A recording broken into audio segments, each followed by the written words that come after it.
Olá, seja bem-vindo a mais uma revisão da lição. Hoje faremos uma breve revisão da lição 13. Vamos cobrir os estudos de domingo, 22 de junho, até sexta-feira, 27 de junho. O foco geral dessa semana foi olhar para alguns relatos bíblicos que, na verdade, nos ajudam a entender melhor os eventos dos últimos dias. Que tal começarmos por domingo, 22 de junho, com a história de Jonas, aquele profeta meio relutante. Exato. Jonas é um ponto de partida interessante. No estudo de domingo, vimos como o próprio Jesus usou a experiência dele, sabe? Aqueles 3 dias dentro do peixe, como um sinal da sua própria morte e ressurreição. Isso está lá em Mateus. E tem mais, a declaração de Jonas, em Jonas 1, versículo 9. Eu sou hebreu e temo o Senhor, o Deus do céu, que fez o mar e a terra. Essa frase ecoa, assim, diretamente a mensagem do primeiro anjo em Apocalipse 14. Liga criação, adoração, tudo aos eventos finais. Interessante essa conexão. E a parte da relutância dele. Isso também tem alguma aplicação para hoje? Com certeza. A relutância de Jonas reflete muito as dificuldades que a gente encontra hoje para pregar mensagens que não são muito populares, né? Mostra que nem sempre é fácil cumprir a missão, mesmo sendo de Deus. Faz sentido. E aí, na segunda-feira, 23 de junho, a lição muda o foco para o resultado dessa pregação, o arrependimento de Nínive, uma cidade inteira. Sim, Nínive é um caso espetacular. E aqui entra um ponto teológico-chave. A profecia condicional. Quer dizer, a destruição que Jonas anunciou para Nínive, ela não aconteceu. Por quê? Porque o povo se arrependeu de verdade. Está lá em Jonas 3. Desde o rei até o mais simples. Isso mesmo. Mostra o quanto Deus prefere salvar. O desejo dele é salvar. Mas espera aí, isso quer dizer que toda profecia é assim, condicional? Depende da nossa resposta? Boa pergunta. Não, nem todas. É crucial entender essa diferença.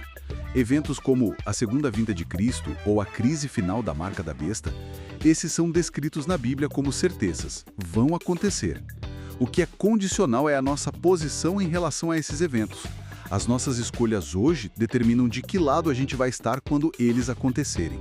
Entendi. A nossa resposta define o nosso lado, não o evento em si.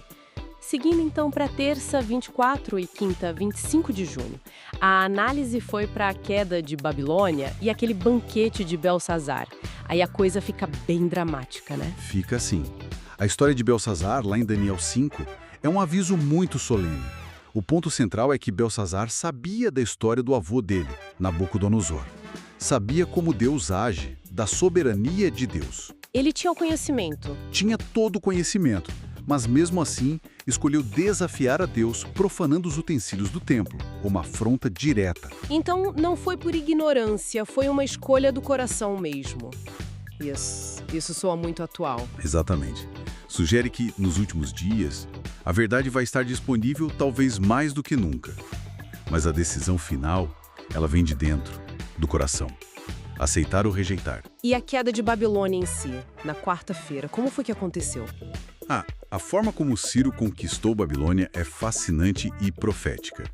Ele desviou o rio Eufrates que passava por dentro da cidade. Desviou o rio? Como assim? Sim, baixou o nível da água e o exército dele entrou por baixo dos portões, na calada da noite.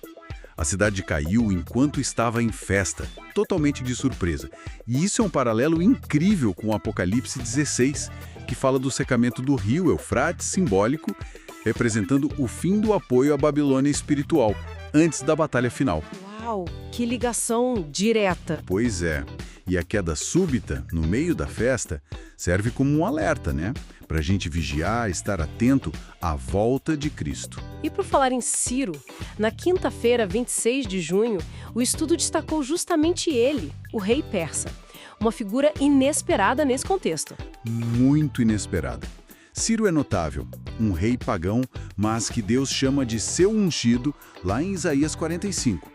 Ele não só conquista a Babilônia, mas olha só, ele liberta o povo de Israel do cativeiro e ainda autoriza a reconstrução do templo. Um rei pagão fazendo isso tudo. Exato. A ação dele é vista como um tipo, sabe? uma representação da obra de Cristo. Um tipo de Cristo, como libertador. Em muitos sentidos, sim. Ciro vem do Oriente, liberta o povo da Babilônia literal. Cristo, o verdadeiro ungido, também virá do Oriente para libertar seu povo da Babilônia espiritual. E tem um detalhe interessante. O decreto de Ciro, registrado lá em 2 Crônicas, é basicamente a última coisa no cânon hebraico do Antigo Testamento. Aponta direto para o Novo Testamento e para o nascimento de Cristo. Que amarração fantástica! Mostra como Deus usa até instrumentos inesperados para cumprir seus planos. Perfeitamente. É a soberania de Deus em ação.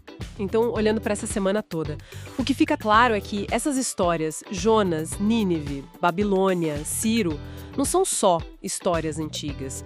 Elas formam um padrão, né? Mostram como Deus age, como as pessoas respondem e como esses princípios são super relevantes para a gente entender o nosso tempo e o que está por vir. Exatamente. São lições sobre missão, sobre coragem e relutância, sobre profecias que dependem de nós e outras que são certas, sobre orgulho e vigilância. E, claro, sobre a esperança da libertação final que vem de Deus, às vezes de onde a gente menos espera. Foi uma revisão rápida, mas cheia de insights importantes da lição 13. Essas conexões entre o passado e o futuro são realmente poderosas. Fica a pergunta, né? Se esses padrões se repetem, o quão atentos estamos nós aos sinais e às escolhas que fazemos hoje? Até amanhã, no próximo estudo. Até mais!